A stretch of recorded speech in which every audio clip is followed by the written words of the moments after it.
Thank you very much. मैं आप लोगों का और जो लाइव वेबकास्टिंग पे हमारे साथ जुड़े हुए हैं सबका स्वागत करता हूं और भगवत गीता की हसीन हमारी यात्रा हम आगे बढ़ाते हैं आज।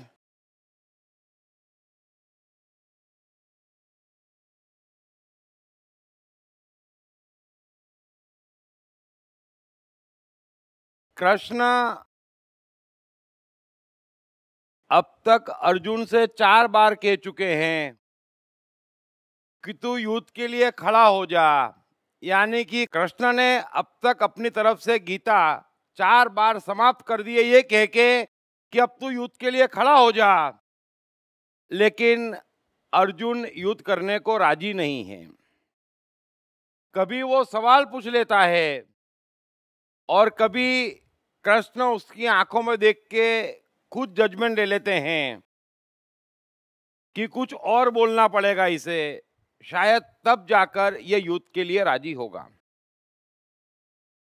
निश्चित ही कृष्ण अब तक अर्जुन से काफी बातें कह चुके हैं। आगे की यात्रा जो हम शुरू कर रहे हैं उससे भी ठीक पहले कृष्ण एक बार कह चुके हैं कि तू युद्ध के लिए खड़ा हो जा, और वो नहीं हुआ तो कृष्ण अपने आप आगे बोलना शुरू करते हैं। तो गीता का अगला श्लोक जो कृष्ण कह रहे हैं वो है कि हे पार्थ, यह बुद्धि तेरे लिए ज्ञान योग के विषय में कही गई, अब तू इसको कर्म योग के विषय में सुन। जिस बुद्धि से युक्त हुआ तू कर्मों के बंधन को भली भांति त्याग देगा, अर्थात सर्वथा नष्ट कर देगा। श्लोक एक बार फिर सुन लेना। कृष्ण कह रहे हैं कि हे पार्थ, यह बुद्धि तेरे लिए ज्ञान योग के विषय में कही गई और अब तू इसको कर्म योग के विषय में सुन। जिस बुद्धि से युक्त हुआ तू कर्मों के बंधन को भली भांति त्याग देगा, अर्थात सर्वथा नष्ट कर देगा।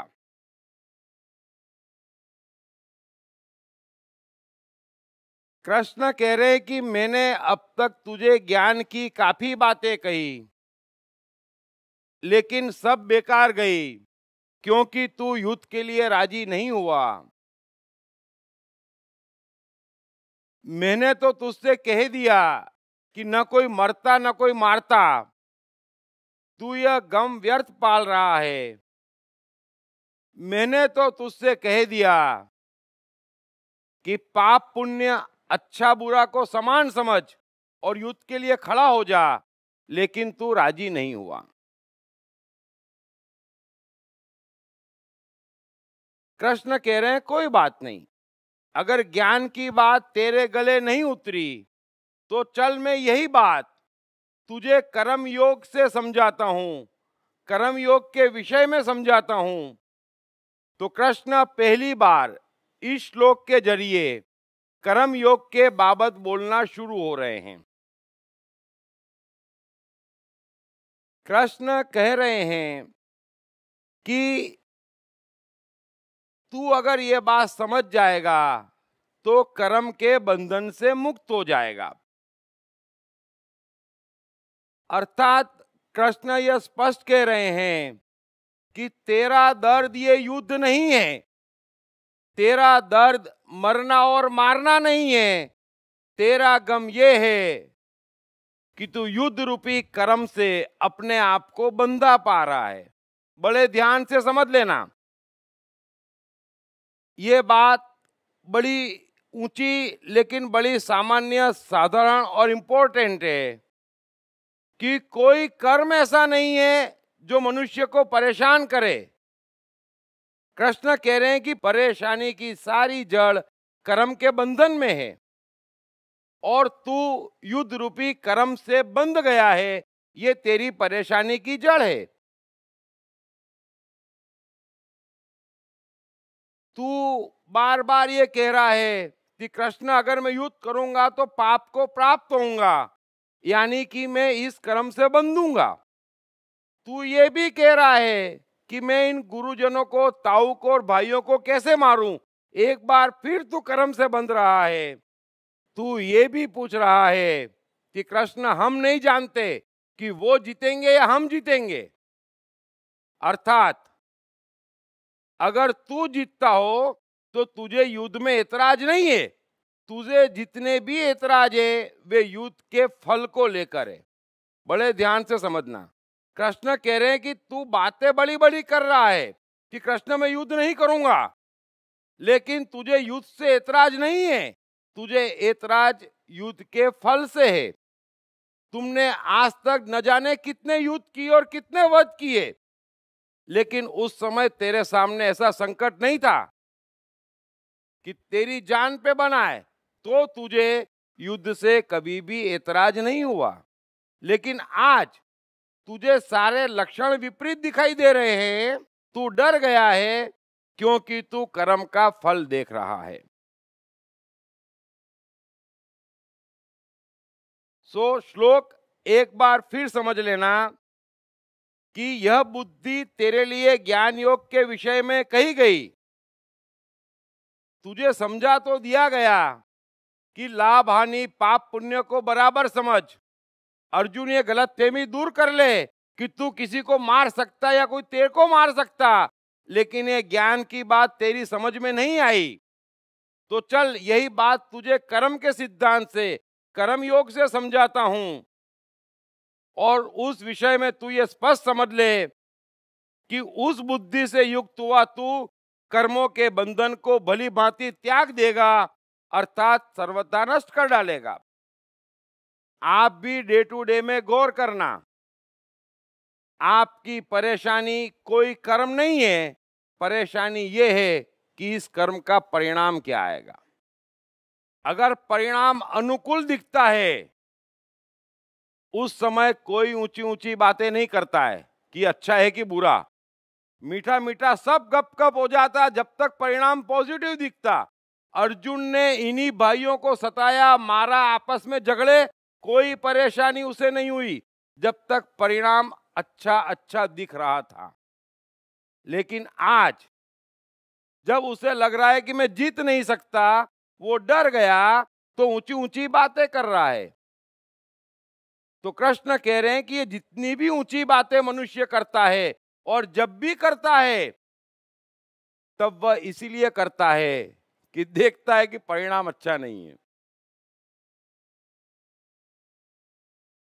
तो ये जो कर्म का बंधन है, ये छोटी सी बात आप समझ लेना कि ये सारी परेशानियों की जड़ है। और कर्म का सारा बंधन मानसिक है। हम सोचते, हम समझते, हम कैलकुलेट करते और कर्म करने के पहले परेशान हो जाते। तो कृष्ण कह रहे हैं कि मैं तुझे कर्म योग का वो ज्ञान दूंगा जिससे तू कर्मों के बंधन से मुक्त हो जाएगा। लेकिन एक बात समझ ले कि बात कर्म योग की करे चाहे ज्ञान योग की करे, धर्म की दोनों शाखाओं में तेरे पास युद्ध करने के अलावा कोई चारा नहीं है। यदि तू कर्म का बंधन त्याग दे इसी समय, पाप पुण्य, भाई चाचे, हिंसा, मरना मारना सब त्याग दे, तो तुझे युद्ध करना चाहिए। अगर कर्म का बंधन, बड़े ध्यान से समझ लेना, अगर कोई कर्म का परिणाम, कर्म का बंधन, उसका भविष्य, अगर आपको कोई कर्म करने के लिए उकसाता है तो वो भी अज्ञान है, वो ही पाप है।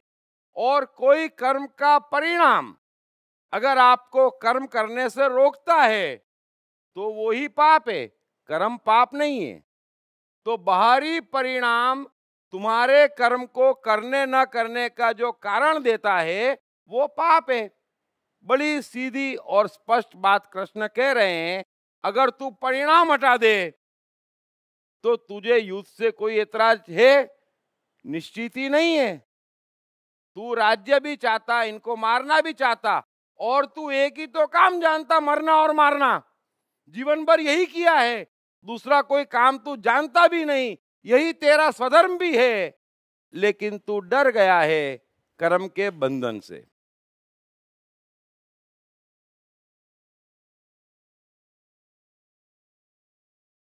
आगे कृष्ण कह रहे हैं कि इस कर्म योग में आरंभ का अर्थात बीज का नाश नहीं है अर्जुन, और उल्टा फल रूप दोष भी नहीं है, बल्कि इस कर्म रूप योग का थोड़ा सा भी साधन जन्म मृत्यु रूप महान भय से रक्षा कर लेता है। ब्यूटीफुल। कृष्ण कह रहे हैं कि इस कर्म योग में आरंभ का अर्थात बीज का नाश नहीं है अर्जुन, और उल्टा इसमें फल रूप दोष भी नहीं है, बल्कि इस कर्म रूप योग यानी कि धर्म का साधारण सा छोटा सा साधन भी जन्म मृत्यु रूप महान भय से रक्षा कर लेता है। एक बात तो समझ लेना कि मनुष्य के सारे भय के पीछे सिर्फ मौत का भय है। भय का दूसरा कोई भी कारण नहीं है। वो अलग अलग स्वरूप लेके सामने आता और हम समझते हम इस कारण डर गए, उस कारण डर गए। नहीं, भय मौत का है। और जब तक मौत का भय है, जब तक मौत का डर है, मनुष्य के जीवन से भय डर भाग नहीं सकता। सो कृष्ण पहली बात कह रहे हैं कि इस कर्म योग में आरंभ का अर्थात बीज का नाश नहीं है। अब ये आरंभ का यानी कि बीज का ये शब्द थोड़ा सा समझ लेना, बड़ा इंपॉर्टेंट है। इसका किसको कितना अनुभव है उसको एक लेबोरेटरी टेस्ट मान लेना अपनी धार्मिकता का। दरअसल कोई भी कर्म हो वो स्वफुरित होना चाहिए, स्पॉन्टेनियस होना चाहिए। और जो मनुष्य जीवन में जितने ज्यादा कार्य स्पॉन्टेनियस करता है, स्वफुरित करता है, वो उतना धार्मिक है। अब स्वफुरित का अर्थ होता है कि न परिणाम का कैलकुलेशन, न कार्य का कारण। बड़े ध्यान से समझ लेना। तो कर्म कायदे से तो मनुष्य के भीतर से फूटते हैं, लेकिन उस ऊंचाई तक अभी हम पहुंचे नहीं हैं। हालांकि कईयों को अंदाजा होगा, कई कर्म करते होंगे, कई लोग ज्यादा करते होंगे, कई लोग कम करते होंगे, लेकिन कई बार आप स्वफुरित कर्म करते हैं। स्पॉन्टेनियस कर्म का सीधा अर्थ ये होता है कि ना कोई कारण है मेरे ये कार्य करने के पीछे, यह कार्य करने के पीछे मेरे पास कोई कारण नहीं है, और इस कार्य करने का कोई भी परिणाम मेरी निगाह में नहीं है। अगर ये दो नहीं है तो फिर पाप का सवाल ही नहीं है, गलत काम करने का सवाल नहीं है। सारी गलतियां, सारे गलत कार्यों की जड़ क्या है? कारण और परिणाम। हमें कारण मालूम है कि मैं ये करूंगा तो मेरा फायदा है, उस समय हम भूल जाते हैं कि उसमें किसका कितना नुकसान है। अगर कारण मालूम है तो वो कर्म अच्छा नहीं हो सकता, एबीसीडी नहीं है, वो कर्म शुभ नहीं हो सकता। तो कृष्ण कह रहे हैं कि जो स्पॉन्टेनियस कर्म योग का अर्थ होता है कि उसमें आरंभ का बीज का नाश नहीं होता। अगर आप स्पॉन्टेनियस कर्म कर रहे हैं, बच्चे स्पॉन्टेनियस कर्म करते, उनके किसी कर्म के पीछे कारण भी नहीं होता और परिणाम ध्यान में भी नहीं होता, तो कृष्ण कह रहे हैं उस कारण उनके कर्म के बीच का नाश नहीं होता। 25 बार गिरते, 26वीं बार फिर खड़े हो जाते, क्योंकि बीच का नाश नहीं है, स्पॉन्टेनिटी है, एक बहना है, एक बहाव है। कर्म दरअसल कुदरत से हमारे भीतर फूटना चाहिए। ये सर्वश्रेष्ठ धार्मिक मानसिकता है। ये टॉप है कि मैं कुछ भी नहीं करता, वो बेचता, वो करता, बस फिर दिमाग क्यों लगाना कायदे से। तो ये सर्वश्रेष्ठ मानसिकता है, और हम उसके नीचे नीचे नीचे कारण परिणाम में उलझे हैं। अब कारण परिणाम होंगे तो 2 बार फेल होने में हम हताश हो जाते, उत्साह चला जाता, कर्म का मजा ही चला जाता, और फिर कर्म बदल देते। लेकिन जो स्वफुरित कर्म है, जो स्पॉन्टेनियस कर्म है, उसमें बीज का नाश नहीं है। एडिसन बल्ब बनाने के लिए 6500 बार फेल हुआ, लेकिन उत्साह नहीं चुका, क्योंकि उसके लिए बल्ब बनाना एक स्वफुरित कर्म था, कारण परिणाम नहीं था, है ना।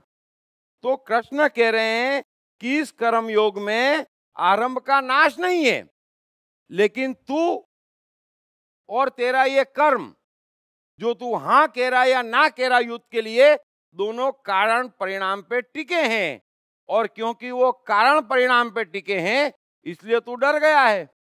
इतना बड़ा धनुर्धारी होके भी ये कहता है कि कृष्ण मुझसे धनुष तक नहीं उठ रहा है। क्यों? क्योंकि तेरी निगाह में कारण और परिणाम है, कर्म का फ्लो नहीं है, स्पॉन्टेनिटी नहीं है। और स्पॉन्टेनिटी नहीं है तो चाहे तू युद्ध करे चाहे ना करे। चल मान ले उल्टा, तुमने जब रथ दोनों सेनाओं के बीच में खड़ा करवाया था और उस समय तुझे ऐसा लगता कि जीतना तो बड़ा आसान है, तो इसमें से एक भी बात तू करता, प्रश्न ही नहीं उठता है। ये तो परिणाम विपरीत दिखा तो सारी चर्चा हो रही है। आप भी जीवन में समझ लेना और अच्छे समझ लेना, जब परिणाम विपरीत दिखता है तब हर मनुष्य धर्म की बातें, सिद्धांतों की बातें शुरू कर देता है। तो अर्जुन तू जो कुछ भी कह रहा है वो मेरे लिए बट ऑब्वियस है। सो ये बात एक बार फिर सुन लेना, कृष्ण जो कुछ भी कह रहे हैं वो हमारे भीतर की बात है। हम अपने भीतर चेक करें कि क्या किसी कारण से हम कर्म करने को उसकते हैं, गलत है। क्या कोई परिणाम देखकर हम कर्म करना रोकते हैं, गलत है। क्या कोई कर्म हम परिणाम को निगाह में रख के करते हैं, अगेन गलत है। उस बात में कभी कुछ दम आने वाला नहीं है। जरा से में थक जाएंगे, जरा से में हार जाएंगे, बिना बात के दिन में 1000 बार मर जाएंगे, हाथ में कुछ भी नहीं आएगा। तो ये एक ब्यूटीफुल ऑटोमेशन है। धार्मिकता का मतलब और कुछ भी नहीं है। धार्मिकता का अर्थ इतना ही है कि प्रकृति से कर्म हमारे भीतर फूटना चाहिए, जैसे कबीर के भीतर से दोहे फूटते हैं, है ना। जैसे लोगों के भीतर से संगीत फूटता है, जैसे वैज्ञानिकों के भीतर से खोजें फूटती है, उसको कहते हैं धार्मिक कृत्य। कारण परिणाम निगाह में है, बड़े ध्यान से समझना मेहरबानी करके। ये ऑर्डिनरी बात नहीं है कृष्ण की, और इसके टेस्ट में पास होना आसान नहीं है। स्कूल की, कॉलेज की सारी डिग्रियां लेना आसान है, लेकिन गीता की डिग्री में 5 मार्क लाना भी बड़ा मुश्किल है। ये हम और आप सभी जानते हैं। कुछ मत करो तो दिन में 5 कार्य, 5 कर्म ऐसे करो जो स्वफुरित हो। कुछ मत करो तो दिन में 5 कार्य ऐसे करो जिसमें कारण और परिणाम निगाह में ना हो। 5 कार्य छोटे मोटे सही आप निगाह में तो रखें, कोशिश तो करें। तो जाके अगर आप सोचें, आप थोड़ी सी कल्पना करें, अगर 24 घंटे भीतर से कर्म फूट रहे हैं, न मेरे निगाह में कारण है न परिणाम है, आप उस मस्ती की कल्पना कर सकते हैं। सारी परेशानी की जड़ कारण और परिणाम है। तो कृष्ण कह रहे हैं कि आरंभ यानी कि बीज का नाश नहीं है कर्म योग में, लेकिन कर्म योग का पहला सिद्धांत है कि कर्म फूटना चाहिए। तो तू जो भागना चाह रहा है वो तेरे भीतर से फूटा नहीं है। ये तो भय नामक बम ने अंदर फटाका किया तो तू बोल रहा है मैं भाग जाऊं कृष्ण, है ना। धर्म ये कहता, शास्त्र ये कहता, वो तो सदियों से कहता, तूने आज तक क्यों नहीं सुनी। आज पहली बार डर गया तो शास्त्र अच्छे लगने लग गए।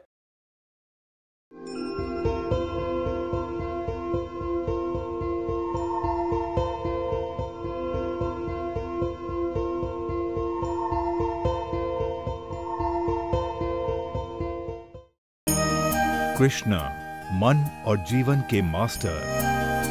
कृष्ण एक प्रेमी, एक कलाकार, एक गुरु, एक राजनेता, एक व्यवसायी।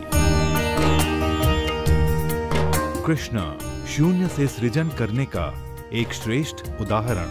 कृष्ण जो कठिनतम परिस्थितियों में भी हंसते हुए जीने की कला सिखाते हैं। कृष्ण जिन्होंने जीवन का हर युद्ध जीता। दीप त्रिवेदी द्वारा लिखित किताब मैं कृष्ण हूँ। ये किताब कृष्ण के संपूर्ण जीवन पर रिसर्च करने के बाद कुछ इस साइकोलॉजिकल अंदाज में सिलसिलेवार रूप से लिखी गई है कि जिसे पढ़ते पढ़ते आपका जीवन भी बदलता चला जाएगा। मैं कृष्ण हूँ। ये किताब अंग्रेजी, हिंदी, मराठी तथा गुजराती में एक साथ atmanestore.com साथ ही सभी प्रमुख ई-कॉमर्स साइट्स पर भी उपलब्ध है। आगे कृष्ण कह रहे हैं कि इस कर्मयोग रूप धर्म का थोड़ा सा भी साधन जन्म मृत्यु रूप महान भय से रक्षा कर लेता है। अर्जुन, क्या बात है।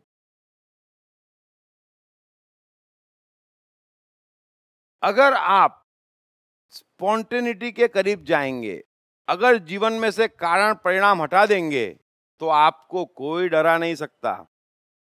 और सारी आपकी परेशानियों की जड़ डर है, और ये डर की शाखाएं हैं टेंशन, चिंता, फ्रस्ट्रेशन, ये जितनी भी आप गिनते नेगेटिविटी, ईर्ष्या या जो भी जिस कारण से आप परेशान हैं, वो सब डर की शाखाएं हैं। कहीं ना कहीं भीतर डर है बस, वरना ईर्ष्या का क्या कारण है?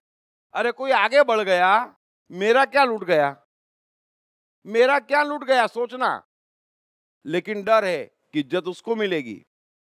ये डर की शाखाएं हैं। चिंता क्या है? कुछ खो जाएगा, खो जाएगा यानी मर जाएंगे हम, बस। तो डर की शाखाएं हैं। और कृष्ण कह रहे हैं कि अगर तू स्वफुरित कर्म करेगा, कारण परिणाम हटाएगा, तो जन्म मृत्यु रूप महान भय से तेरा छुटकारा हो जाएगा। और जब जन्म मृत्यु रूप भय ही नहीं रहेगा, तो तेरे को युद्ध से कोई ऐतराज भी नहीं रहेगा। 100 बातों की एक बात यह है अर्जुन प्यारे, कि तू मरने से डर गया है और तमाम बातें कर रहा है। मैंने तुझे ज्ञान भी दिया, अभी कर्मयोग भी कह रहा हूं, लेकिन चाहे कान कर्म से पकड़े या ज्ञान से, युद्ध तो तुझे करना पड़ेगा, है ना। और जिन शास्त्रों का सहारा लेकर तू युद्ध से भागने की चर्चाएं कर रहा है, उन शास्त्रों का धर्म से, सत्य से कुछ लेना देना नहीं है, इसलिए तू वहां आश्रय खोज रहा है। लेकिन सत्य में, धर्म में, चाहे ज्ञान योग से जाए, लाभ हानि पाप पुण्य को समान मान ले, चाहे भीतर एहसास कर ले कि न कोई मरता न कोई मारता है, तो तुझे युद्ध से ऐतराज होने का सवाल नहीं। चल ज्ञान समझ में नहीं आता तो कर्म योग समझ ले कि कर्म का आरंभ होना चाहिए और कारण परिणाम निगाह में नहीं होना चाहिए, और कारण परिणाम डिलीट कर दूं तो तुझे युद्ध से ऐतराज नहीं है, क्योंकि यही एक काम तू जानता है और तो कुछ जानता भी नहीं तू है, तो ऐतराज क्या है? तो कर्म का बंधन है। आप भी समझना, सारे दुखों की जड़, सारी परेशानियों की जड़ कर्म का बंधन है, और वो बंधन मानसिक है, वो बंधन मानसिक है, उसका वास्तव में कोई एग्जिस्टेंस नहीं है। सो बंधन दूर कर देंगे आप, कारण परिणाम हटा देंगे, तो कृष्ण कह रहे हैं कि महान उपलब्धि पा लेंगे, तक्षण जन्म मृत्यु रूप महान भय से छुटकारा हो जाएगा और पूरी मस्ती उसी क्षण बदल जाएगी।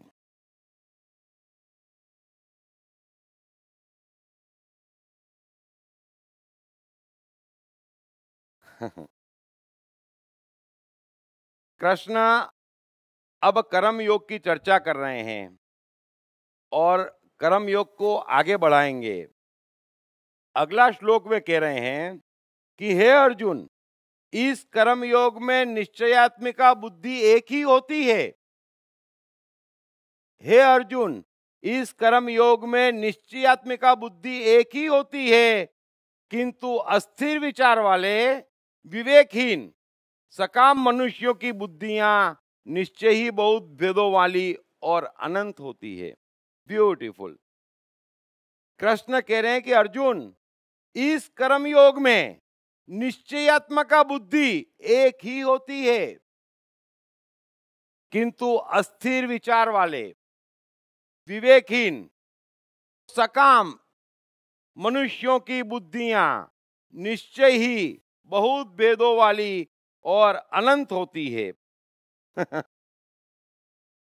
अब फिर से समझ लेना, कृष्ण कर्म योग को आगे बढ़ा रहे हैं और कह रहे हैं कि कर्म योग के एक के बाद एक सिद्धांत सुन मेरे प्यारे, और तू बता, उसमें से खोज के बता कि इस कारण से तू युद्ध के मैदान से भागना चाह रहा है, जबकि कर्म योग का सिद्धांत है कि उसमें निश्चयात्मिका बुद्धि एक ही होती है।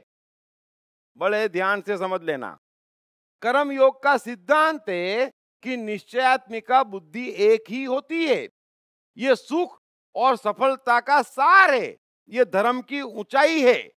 एक ही बुद्धि, बस एक ही ज्ञान, समाप्त।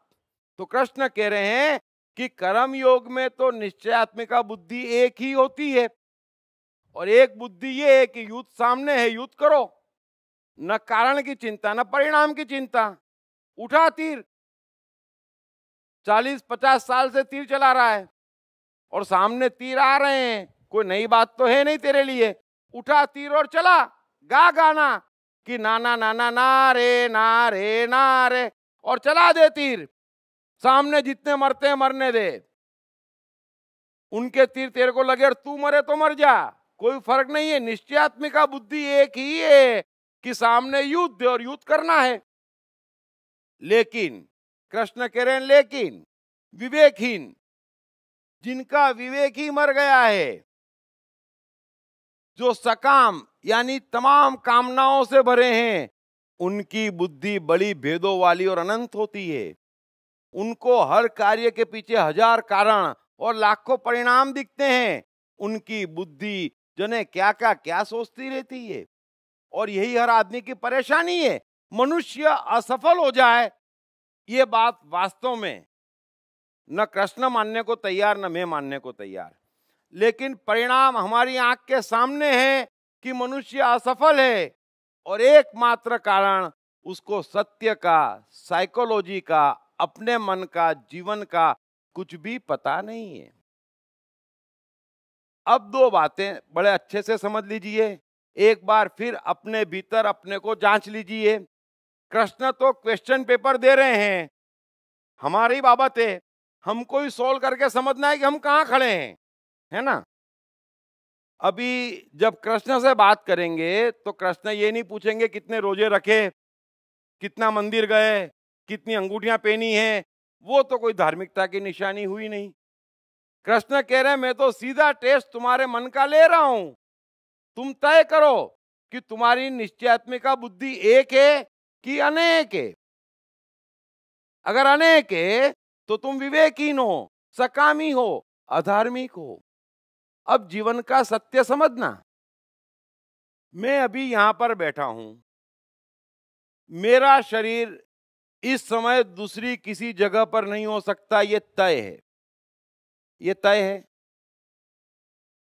ये भी तय है कि इस समय जो मिनट, जो सेकंड, जो वार और जो सन है, यानी कि ईयर, इस कुर्सी पे मैं बैठा हूं तो दूसरा कोई ना आज के पहले बैठा है ना आज के बाद बैठेगा। ये सब तय चीजें हैं, हम देखते नहीं।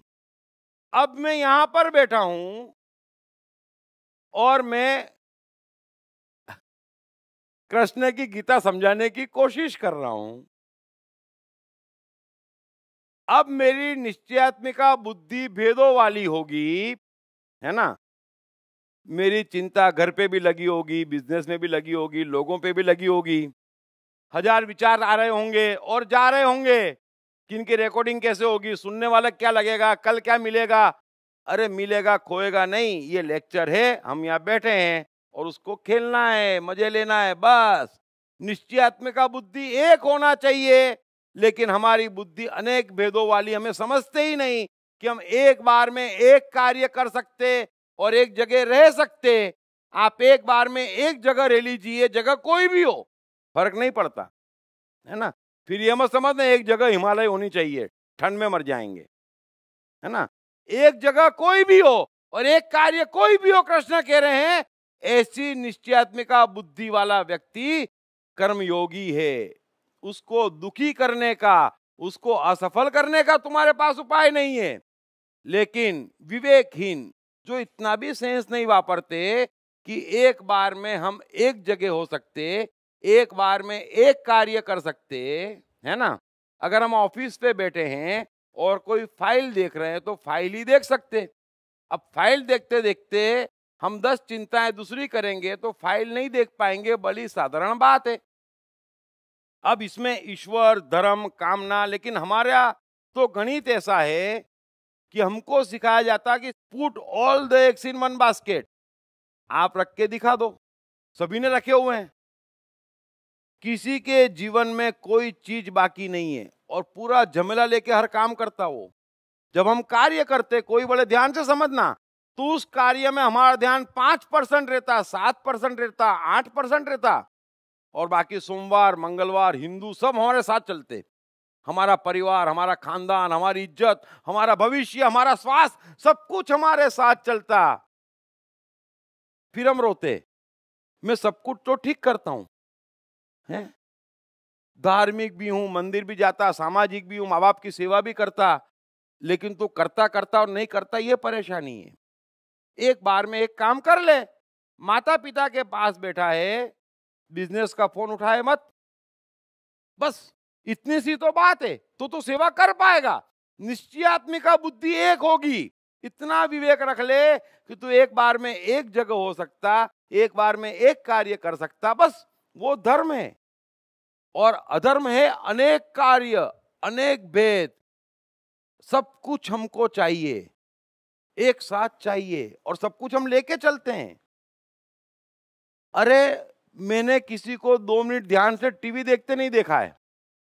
यहाँ टीवी, यहाँ फोन, यहाँ खाना, तू कर क्या रहा है, कुछ बता मुझे, कंफ्यूज हो रहा हूं। तो बोले सोच कुछ और रहा हूं।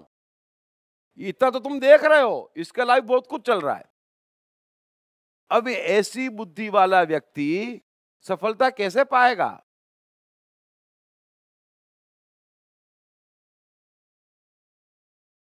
थोड़ा सा जीवन समझें। कृष्ण एक पूर्ण अवतार है। कृष्ण मनुष्यों को सुखी और सफल करने की फैक्ट्री दे गए गीता के रूप में। कृष्ण सुखी और सफल व्यक्ति हैं। वो रोते हुए नहीं है, दुखी नहीं है, परेशान नहीं है। एक आप उस ऊंचाई की बातें कर रहे हैं जहां पर आपको जाना चाहिए और जहां पर आपको होना चाहिए। हम कहते हैं एडिसन है, कितना सफल हो गया। आपने समझा नहीं कि उसकी निश्चयात्मिका बुद्धि एक ही थी, विज्ञान। बात समाप्त हो गई। अब जब विज्ञान में उसकी निश्चयात्मिका बुद्धि लगी है तो कृष्ण कह रहे हैं कि धर्म की परम ऊंचाई पे बैठा व्यक्ति है, उसको हराने का, उसको असफल करने का किसी के पास कोई उपाय नहीं है। फिर वो एडिसन धर्म गलत, भगवान है ही नहीं, बाइबल बकवास, बड़ी आसानी से कहता और सत्य कहता, क्योंकि उसकी निश्चयात्मक बुद्धि प्रयोग में लगी हुई है। उसका जीवन प्रयोग है, वो धार्मिक है। वो उस ऊंचाई पे बैठा है जहां बड़े बड़े संत महात्मा कभी ना पहुंचे, ना पहुंचेंगे। उनकी निश्चयात्मिका बुद्धि देखेंगे तो बैठे भगवा पहन के होंगे, पढ़ नमाज रहे होंगे, और भीतर आश्रम, धन, इज्जत, सम्मान, ये वो कुछ भी बाकी नहीं है। निश्चयात्मिका बुद्धि नहीं है। बड़े ध्यान से समझना। अगर कोई संगीतकार है, अगर कोई गायक है, इवन कोई बिजनेसमैन है, उसको और किसी चीज की जरूरत नहीं है। तो 2 जगह है। एक, हम जो कार्य कर रहे हैं, अगर हम उसी कार्य में जितने परसेंटेज में ज्यादा डूबते हैं, कृष्ण कह रहे हैं उतने आप धार्मिक हैं, क्योंकि आप उस समय और कुछ कायदे से नहीं कर सकते। लेकिन यह विवेक भी नहीं है, इतना सा विवेक नहीं है, तो आप उसी समय 30-40 कार्य एक साथ करने की कोशिश करते हैं। मन में सब घूमता रहता, दिमाग में सब चलता रहता, परिणाम नहीं आता, फिर रोते। ऐसे ही मनुष्य का जीवन है। आपके जीवन में निश्चयात्मिका बुद्धि एक या दो हो सकती कि चलो बिजनेस, चलो सेवा, चलो ज्ञान, अरे मैं कह रहा हूं चलो हिमालय, फिर बैठ जाओ ना वहां पर। लेकिन हिमालय में बैठे बैठे बॉम्बे में क्या चल रहा है ये अगर दिमाग में आता है, मेरे बारे में पेपर में क्या छपा है दिमाग में आता है, तो मेहरबानी करके उसको निश्चयात्मिका बुद्धि एक नहीं कहते। फिर आप बॉम्बे आते नहीं आते फिजिकल का सवाल नहीं है, मेंटली। तो जीवन में आप दो चीज समझ लीजिए कि आप एक बार में एक कार्य कर सकते हैं। अगर आप उस कार्य को 100% करते हैं तो उस क्षण आप धर्म की ऊंचाई पर बैठ गए। जीवन में आपके जीवन का जो मकसद है वो एक या दो हो सकता है। अब मैं वैज्ञानिक हूं, मुझे चर्च जाने की क्या जरूरत है? लेकिन हम कहते नहीं वो तो अलग, ये अलग, फिर ये अलग, फिर वो अलग। अब सारे अंडे डाल देंगे तो इतने भारी भारी डब्बे हमारे पास पड़े हैं कि बेचारा इंजन हिला ही नहीं पाता हमको। ये खाली डब्बे हैं जो सफल है, समझ लेना। तो कृष्ण जो कह रहे हैं वो एक बार फिर से समझ लेना कि हे अर्जुन, इस कर्म योग में निश्चयात्मिका बुद्धि एक ही होती है, किंतु अस्थिर विचार वाले विवेकहीन सकाम मनुष्यों की बुद्धियां निश्चय ही बहुत भेदों वाली और अनंत होती है। अर्जुन भी यही कर रहा है। तो कृष्ण कह रहे हैं कि कर्म योग से भी तू युद्ध से नहीं भाग सकता। तेरी निश्चयात्मिका बुद्धि क्या है? तू बोल, एक बात बोल, चल अभी जाने देता हूं। क्या है? राज्य भी चाहिए, कौरवों से शत्रुता है, युद्ध करने आया है, जानता सिर्फ युद्ध करना है, बात धर्म की कर रहा है और कह रहा है मैं भाग जाऊंगा। अब एक साथ इतनी बातें कर रहा है, तेरी कौन सी बात मानूं?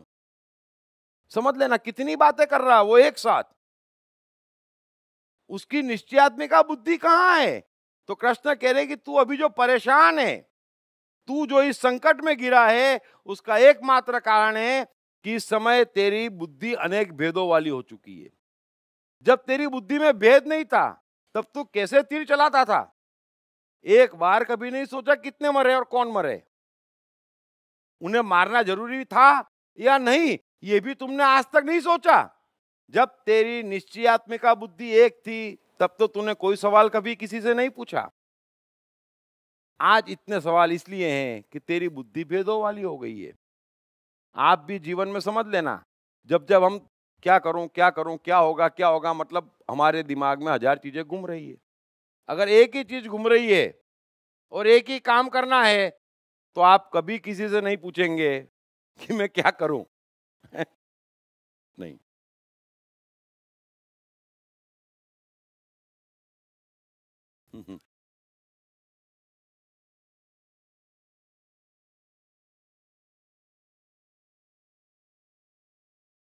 आगे कृष्ण कह रहे हैं मैं बड़ा ही खूबसूरत, दरअसल मैं क्या कहूं इस श्लोक को, एक बार फिर बड़ा ही खूबसूरत और सीधा और क्लियर अटैक करा है कृष्ण ने।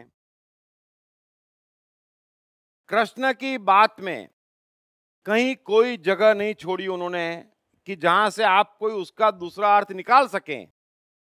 और फिर भी मनुष्य जाति का दुर्भाग्य ये है कि सिर्फ दूसरे अर्थ निकाले हैं और परिणाम यह आया कि गीता भी हमारे पास है, कृष्ण भी यहीं पैदा हुए हैं, लेकिन फायदा किसी को नहीं मिला। हिंदुस्तान को तो कम से कम फायदा नहीं मिला। यह हकीकत हमारी आंख के सामने है। कृष्ण उस चेतना के मालिक है जहां कॉमा फुल स्टॉप की भी मिस्टेक नहीं हो सकती। स्पॉन्टेनियस युद्ध के मैदान में कृष्ण अर्जुन से कह रहे हैं मकसद ज्ञान देना नहीं, युद्ध करवाना है, तो भी रत्ती भर कॉमा फुल स्टॉप की जगह नहीं है कि जहां से ऐसा कहा जाए कि कृष्ण इतना चुक गए। कृष्ण और चुक जाए प्रश्न ही नहीं उठता। एक ही तो व्यक्ति इतिहास में पैदा हुआ है कि न उसके जीवन में, न उसकी बात में, न उसकी किसी चीज में इतना भी यह कहा ही नहीं जा सकता कि इसके बजाय यह हो सकता था। प्रश्न ही नहीं उठता, जीरो एरर। और जो जानते हैं वही उन्हें पूर्ण अवतार कहते हैं। बाकी जो मानते हैं वे कमाल करते हैं।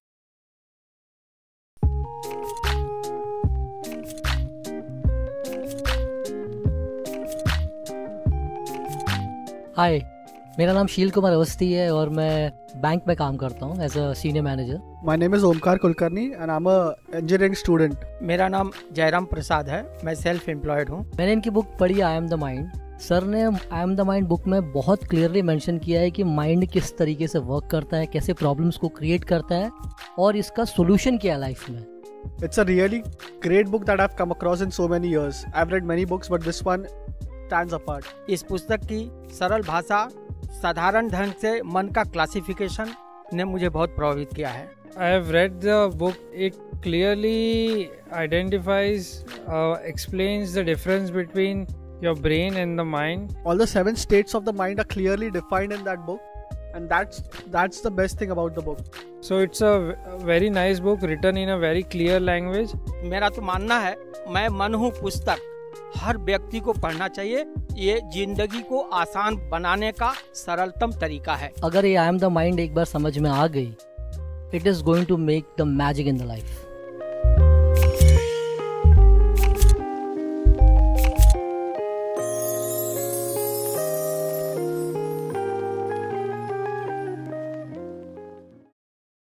सो ये श्लोक बड़े ध्यान से समझ लेना, अपने जहन में बिठा लेना। मैं तो कोशिश कर ही रहा हूं लेकिन बहुत छोटा हूं। कृष्ण की बात सुन लेना और अपने जहन में बिठा लेना। तो कृष्ण कह रहे हैं कि हे अर्जुन, जो भोगों में तन्मय हो रहे हैं, जो भोगों में तन्मय हो रहे हैं, जो कर्म फल के प्रशंसक वेद वाक्यों में ही प्रीति रखते हैं, जो भोगों में तन्मय हो रहे हैं, जो कर्म फल के प्रशंसक वेद वाक्यों में ही प्रीति रखते हैं, जिनकी बुद्धि में स्वर्ग ही परम प्राप्त वस्तु है, जिनकी बुद्धि में स्वर्ग ही परम प्राप्त वस्तु है, और जो स्वर्ग से बढ़कर दूसरी कोई वस्तु ही नहीं है, ऐसा कहने वाले हैं वे अविवेकी जन। इस प्रकार की जिस पुष्पित अर्थात दिखाऊ शोभायुक्त वाणी को कहा करते हैं। बड़े ध्यान से समझना, ऐसा कहने वाले वे अविवेकी जन इस प्रकार की जिस पुष्पित अर्थात शोभायुक्त वाणी को कहा करते हैं, जो कि जन्मरूप कर्म फल देने वाली एवं भोग तथा ऐश्वर्य की प्राप्ति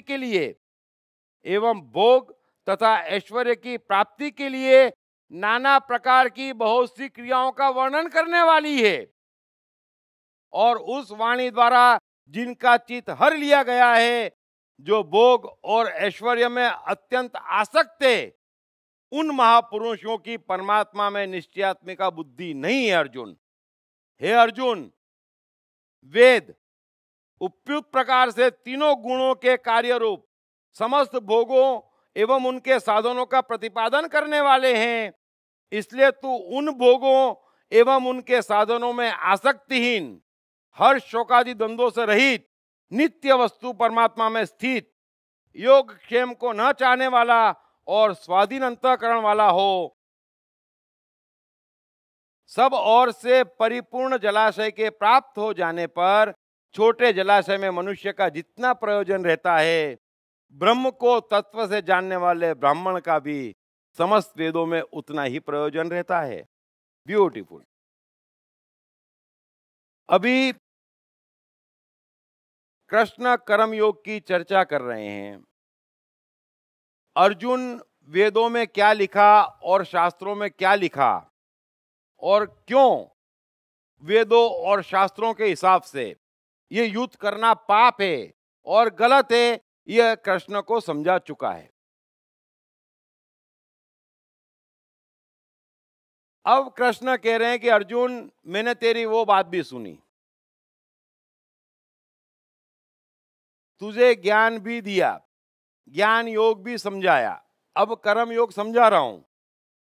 अब इस कर्म योग को समझने में एक बात और समझ लेना कि जो भोगों में तन्मय हो रहे हैं, यानी कि जो भोगों में डूबे हुए हैं, है ना, कि ये मिल जाए वो मिल जाए, ये पालूं वो पालूं, ये सीध कर लूं वो सीध कर लूं, जमाने भर के भोगों में जो डूबे हुए हैं, जो भोगों में तन्मय हो रहे हैं, और जो कर्म फल के प्रशंसक, बड़े ध्यान से एक एक शब्द सुन लेना। हमें भी अपने भीतर चेक करना है कि हम कर्म के प्रशंसक है या कर्म फल के। अधिकांश समय आप पाएंगे कि हम कर्म के प्रशंसक नहीं है, उसके फल के प्रशंसक है।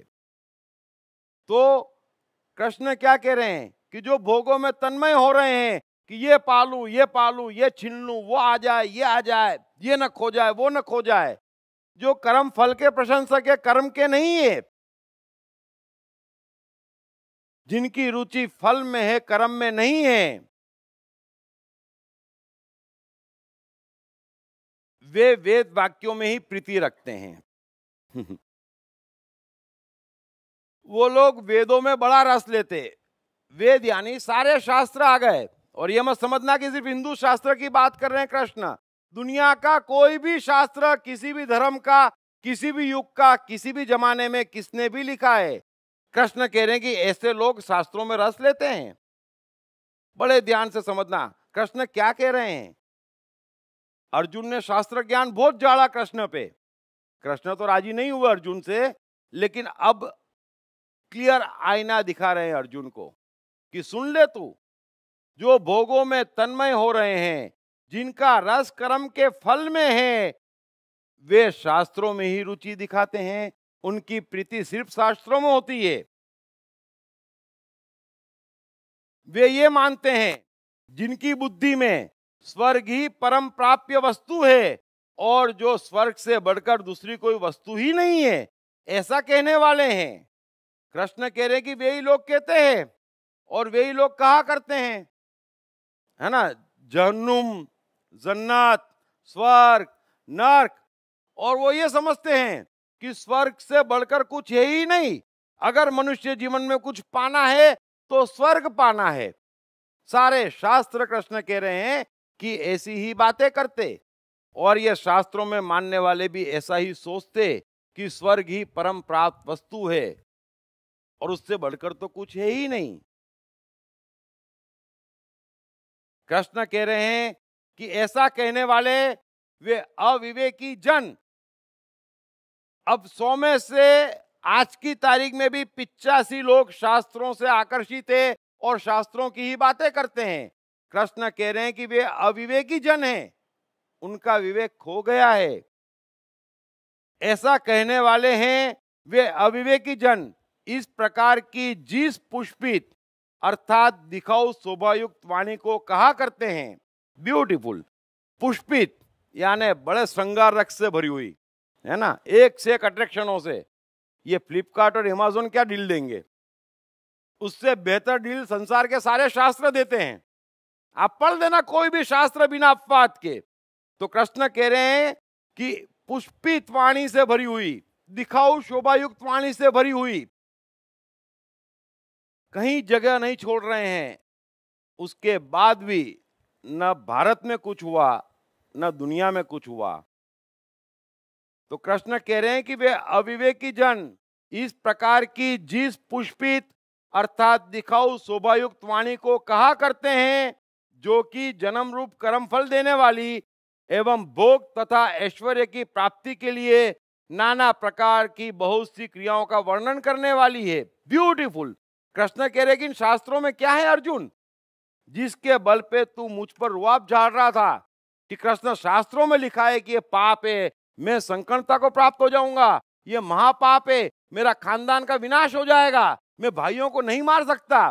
तू जिन शास्त्रों की दुहाई देकर मुझसे बातें कर रहा था, उन सब शास्त्रों की हकीकत सुन। आज कृष्ण से कृष्ण कह रहे हैं कि सुन कि ये तमाम शास्त्र शोभायुक्त वाणी, पुष्पित और जन्मरूप कर्म फल देने वाली, और क्या इनमें भोग तथा ऐश्वर्य की प्राप्ति के लिए, भोग तथा ऐश्वर्य की प्राप्ति के लिए नाना प्रकार की बहुत सी क्रियाओं का वर्णन करने वाली है।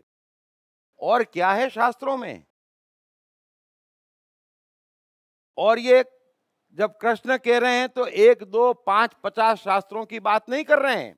कोई भी धर्म शास्त्र हो, बिना अपवाद के, किसी भी देश का, किसी भी धर्म का हो, वो इन्हीं बातों से भरा है। तो कृष्ण क्या कह रहे हैं कि नाना प्रकार के भोगों और ऐश्वर्यों की प्राप्ति के लिए अनेक प्रकार की क्रियाओं से भरी हुई है ना। कि ये अंगूठी पहन लो बाबा तो करोड़पति हो जाएगा, है ना। ये हाथ दिखा दो, तेरे माथे पे लिखा है बालक ये वास्तु ठीक नहीं है। अरे ये यज्ञ कर लो दुश्मन मर जाएगा। अरे यज्ञ करने से दुश्मन मर रहा होता तो युद्ध करने की जरूरत क्या थी? अगर कोई यज्ञ करने से मैं अरबपति बन रहा होता तो धंधा करने की जरूरत क्या थी? ये तावीज पहन लो, बीबी ठीक हो जाएगी। आप तावीज पहना देते, बीबी चले जाती, आप बाबा के पास जाते तो बोल तो जाना ही थी वो तो, है ना। हम डॉक्टर के पास नहीं जाते, डॉक्टर के पास भी जाते फिर भी तावीज पहनते, फिर भी अंगूठी पहनते। कृष्ण कह रहे हैं कि ये कैसी कैसी बातें कर रहे हैं। जो भोग और ऐश्वर्य के लिए नाना प्रकार की क्रियाओं का वर्णन करती है वो शास्त्र है, उसका धर्म से कुछ भी लेना देना नहीं है। बड़े अच्छे से समझ लेना। और जो मनुष्य ऐसी क्रियाओं में रस लेता है उसको भी धर्म में रस नहीं है, वो भी समझ लेना। उसका रस काय में है? भोगों में और ऐश्वर्य में है। भाई आप अंगूठी, धागा, ज्योतिष, भगवान, मंदिर, सब भगवान आपका भला करे, अच्छा अच्छा काम कर रहे हैं। क्यों? कृष्ण कहना आप क्यों कर रहे हैं? क्योंकि आपको फल में रस है ना। मूल में क्या है? मूल में भोग चाहिए, मूल में ऐश्वर्य चाहिए। और सारे शास्त्र इसी के शॉर्टकट देते। शास्त्र आप किसको कहते हैं? कि भाई शॉर्टकट अवेलेबल है ना। एडिसन की तरह हमको प्रयोग नहीं करना पड़ेगा, हमारा बच्चा घर बैठे बैठे एडिसन हो जाएगा, बस यही तो हमें सिखाते। तो कृष्ण कह रहे हैं कि यह भोग तथा ऐश्वर्य की प्राप्ति के लिए नाना प्रकार की बहुत सी क्रियाओं का वर्णन करने वाली है। और अर्जुन उस वाणी द्वारा जिनका चित्त हर लिया गया है, उस वाणी द्वारा जिनका चित्त हर लिया गया है, जो भोग और ऐश्वर्य में अत्यंत आसक्त थे, मैं कृष्ण तुझे कह रहा हूं कि उन पुरुषों की परमात्मा में निश्चयात्मिका बुद्धि नहीं होती है। फुल स्टॉप लगा दिया कृष्ण ने कि आप कैसे मनुष्य हैं। हम मनुष्य हैं, हमारे लिए कर्म प्रधान है। ये कर्म योग की चर्चा कर रहे हैं कृष्ण। तो कृष्ण कह रहे हैं कि हमें अपने करने का मिलेगा, मुफ्त में कहां से मिलेगा? हैं? मुफ्त में तो आश्रय और आश्वासन मिलेंगे, लेकिन जिनको इन आश्रय और आश्वासन में रस है उनको न खुद में रस है, न वो इंसान है, न उसे परमात्मा में रस है। अरे मैं कुछ नहीं करूंगा और घर बैठे मुझे मिलेगा, इससे ज्यादा हम अपनी तौहीन नहीं कर सकते। बड़े ध्यान से समझ लेना। अब कौन इससे कितना दूर है जो कृष्ण कह रहे हैं? तो कृष्ण कह रहे हैं कि जिनका फल में रस है, बेसिक में कृष्ण इस श्लोक के पहले ही कह चुके हैं कि जिसका फल में रस है उसे परमात्मा में रस नहीं है।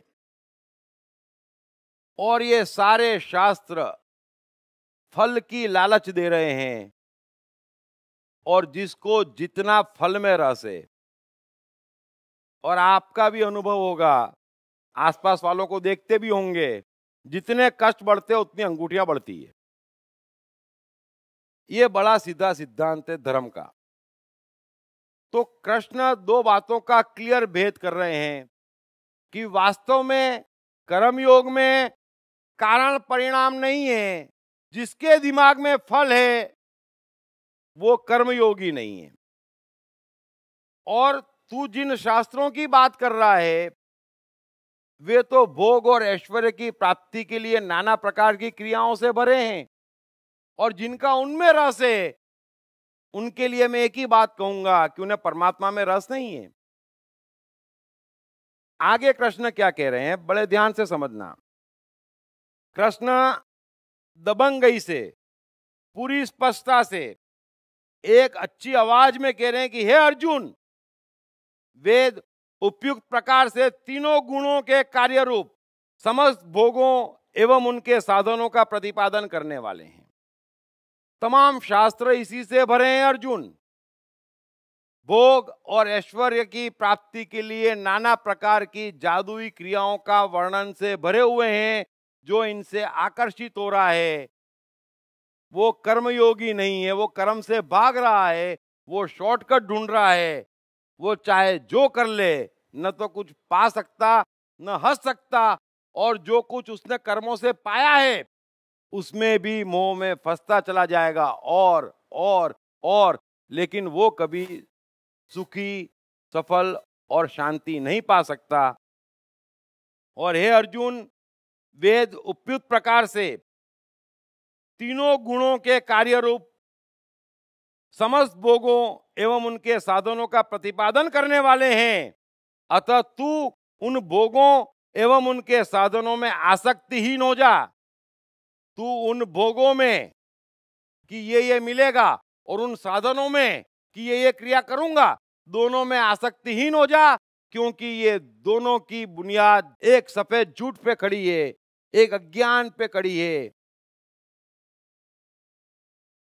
अब कृष्ण इससे ज्यादा तो क्या कह सकते हैं।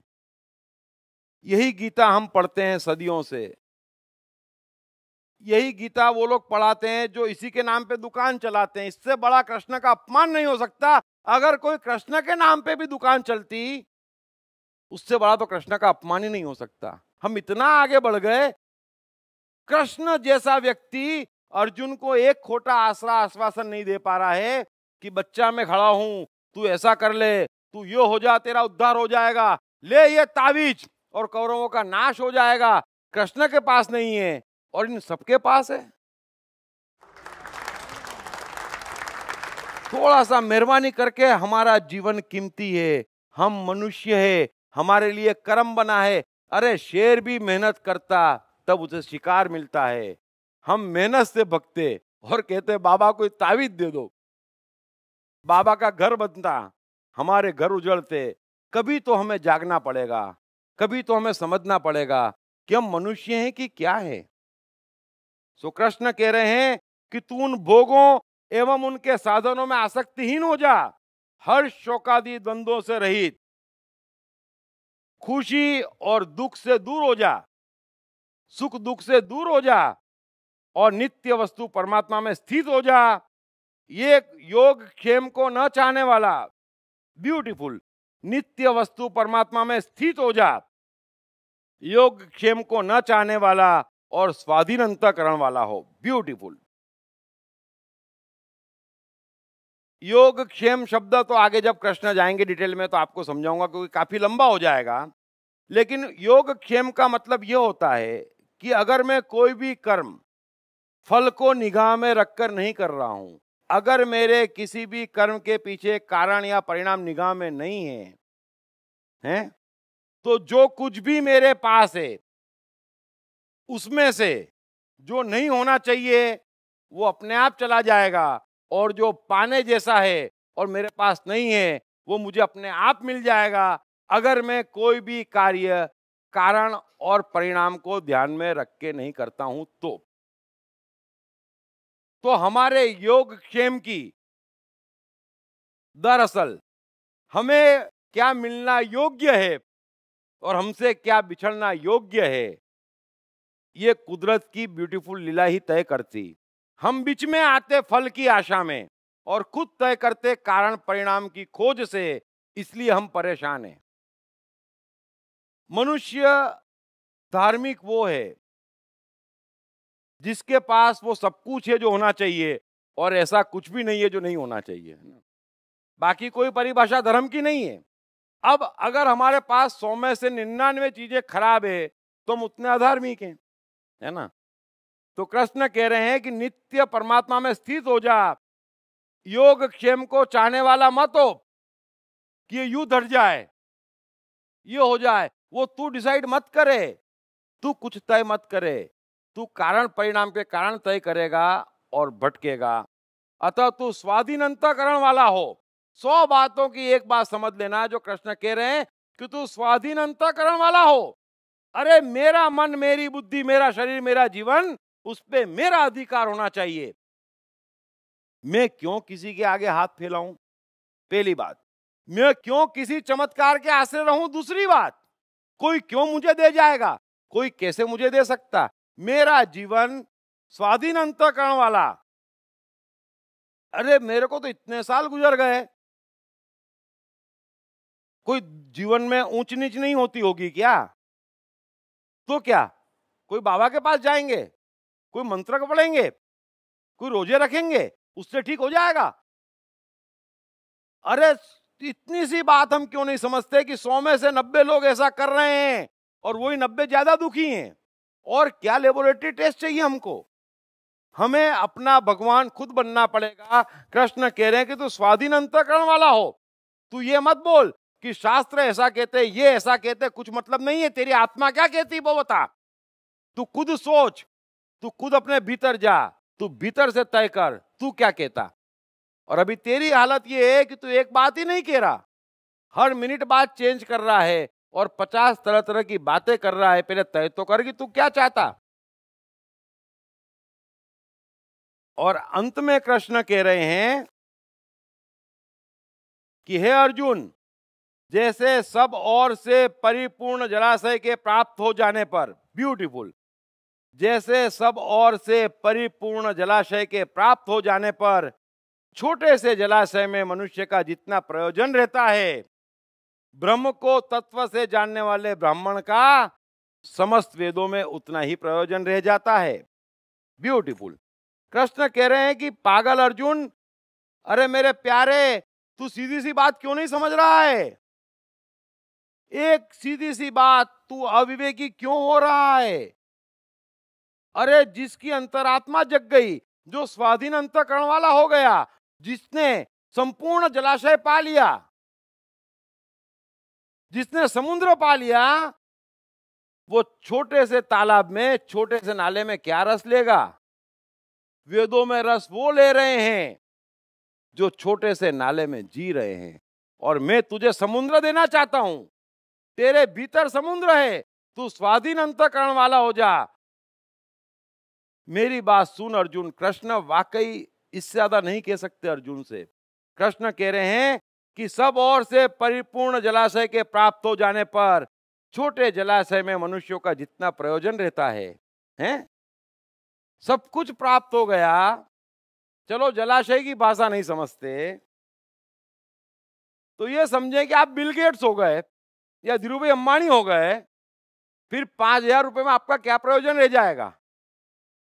हैं? कुछ भी नहीं। तो कृष्ण कह रहे कि जो स्वाधीन अंतःकरण वाला हो गया, उसके लिए वेद बिल गेट्स की पोजीशन में 5000 रुपए हैं। तेरे जितने भी शास्त्र हैं उनका फिर कोई भी प्रयोजन उसके जीवन में नहीं रह जाता। इसलिए तू उनकी दुहाई मत दे, तू मेरी बात सुन, तू स्वाधीन अंतःकरण वाला हो जा।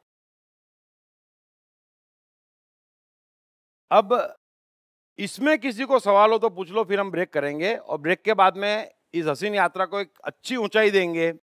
लेकिन इसमें किसी को सवाल हो तो जो कृष्ण ने कहा,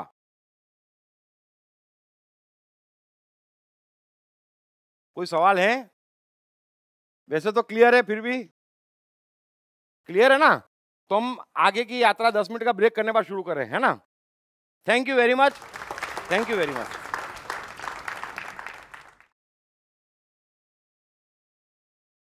पढ़िए बेस्टसेलर मैं मन हूं के लेखक दीप त्रिवेदी द्वारा सीक्रेट सीरीज के अंतर्गत लिखित किताबें भाग्य के रहस्य, आत्मा के रहस्य, सफलता के रहस्य, साइकोलॉजी के रहस्य, जीवन के रहस्य, प्रेम के रहस्य, प्रकृति के रहस्य, ऑटोमेशन के रहस्य, रिश्तों के रहस्य, अहंकार के रहस्य, समय के रहस्य, मन के रहस्य। ये किताब अंग्रेजी, हिंदी, मराठी तथा गुजराती में एक साथ atmanestore.com पर भी उपलब्ध है। कृष्ण का बचपन कैसा गुजरा? कृष्ण राधा का प्यार क्या था? कृष्ण ने कितने विवाह किए? कृष्ण की चाइल्ड साइकोलॉजी क्या थी? कृष्ण ने ग्वाले से द्वारकाधीश तक का सफर कैसे तय किया? ये यादव स्थली क्या है? इन तमाम सवालों के जवाब जानिए। दीप त्रिवेदी द्वारा लिखित किताब मैं कृष्ण हूँ। ये किताब कृष्ण के संपूर्ण जीवन पर रिसर्च करने के बाद दीप त्रिवेदी द्वारा कुछ इस साइकोलॉजिकल अंदाज में सिलसिलेवार रूप से लिखी गई है कि जिसे पढ़ते पढ़ते आपका जीवन भी बदलता चला जाएगा। मैं कृष्ण हूँ। ये किताब अंग्रेजी, हिंदी, मराठी तथा गुजराती में एक साथ atmanestore.com साथ ही सभी प्रमुख ई-कॉमर्स साइट्स पर भी उपलब्ध है। दीप त्रिवेदी की मनुष्य के जीवन और उसकी साइकोलॉजी पर एक गहरी पकड़ है। मनुष्य जीवन के विभिन्न पहलुओं पर सर्वाधिक चर्चा करने का रिकॉर्ड भी उन्हीं के नाम पर है। मनुष्य जीवन का ऐसा कोई पहलू नहीं जिस पर उन्होंने खुलकर चर्चा ना की हो,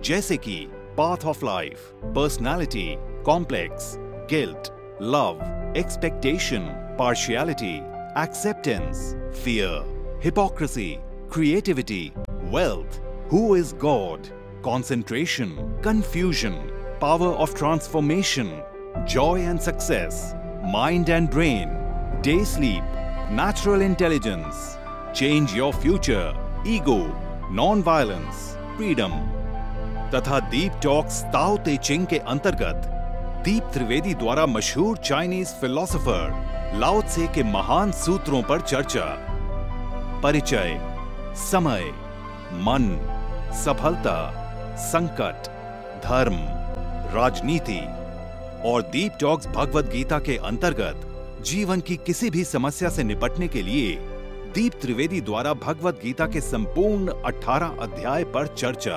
आप ये तमाम डीवीडीज और सीडी सुनकर अपना और अपने परिवार का जीवन बदल सकते हैं। ये तमाम डीवीडीज और सीडीज आत्मन ई-स्टोर तथा अन्य सभी ई-कॉमर्स साइट्स पर उपलब्ध हैं। हर बच्चे में सफल और महान बनने की संभावना छिपी होती है। सवाल बच्चे द्वारा अपनी प्रतिभा को निखारने का तथा सही परवरिश पाने का ही होता है। दीप त्रिवेदी द्वारा लिखित रोचक ग्राफिक बुक्स पढ़िए। The story of Thomas Edison, अनपढ़ एडिसन के महान वैज्ञानिक बनने की दास्तान। नॉटिनेस टू ग्रेटनेस, स्टीव से स्टीव जॉब्स बनने की कहानी। हॉटी टू डॉन्टी, चाइल्ड साइकोलॉजी समझने हेतु शेर के बच्चे की कहानी। न सिर्फ बच्चों बल्कि हर माता पिता व टीचर के लिए भी आवश्यक ग्राफिक बुक्स हिंदी तथा अंग्रेजी में आत्मन ई-स्टोर तथा अन्य सभी ई-कॉमर्स साइट्स पर उपलब्ध।